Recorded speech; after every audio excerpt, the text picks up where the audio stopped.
አትሄድም የአርሰናልን ኳስ ነው የምናየው እሑድ የአርሰናል ኳስ ነው የሚታየው ወዴትም ሄደ ነገ ለካ ጥሪ ያለብኝ የምትለው ነገ ዋንጫው እንዴ ከ22 ዓመት በኋላ ከባድ ሰርጋል የዛሬ 22 ዓመት እኮ ነው ሰርጉን የተጠራ ነው ሄኒ ደህና ነህ እንዴ ነኝ እንኳን ደህና መጣህ እንኳን ደህና መጣህ ታለቅሳለህ ያው እንግዲህ 22 ዓመት ብሶት ሰሞኑን በጣም ብዙ መነጋገሪያ የሆኑ ቪዲዮዎች አሉ የሄኖክ ያስጌ የተለያዩ የጥበብ ሰዎች አንደኛው ያንተ ነውና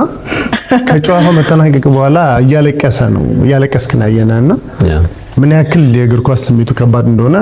ለሚደግፈው ሰው ያው ልብን እንዴት ዝቅ እንደሚያደርግ ስለሚያውቀው እኔ ግን ከዛ ሁሉ በፊት የአርሰናል ደጋፊ ይሄ ሁሉ ሰው የአርሰናል ደጋፊ ነው አይገርምሽም ምድሪቷ በሙሉ የአርሰናል ደጋፊ ናት እኔ በጣም ሊገረመኝ ማለት ቦሌ ላይ የተፈጠረው ነገር አይተናል ነው ምን ሲፈጠር ነው እንደዚህ ሆኖ የሚያውቀው ከዚህ በፊት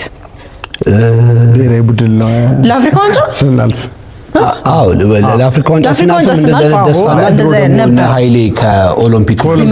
ሲመለሱ ለአቀባበል ነው እንጂ በክለብ ደረጃ ግን በውጭ ሀገር እግር ኳስ በክለብ ደረጃ እንደዚህ አይነት የደጋፊ ማዕበል ታይቶ ያውቅም ገና ደግሞ እኮ አልታየም የዛን ቀን ምሽትም ስለነበረ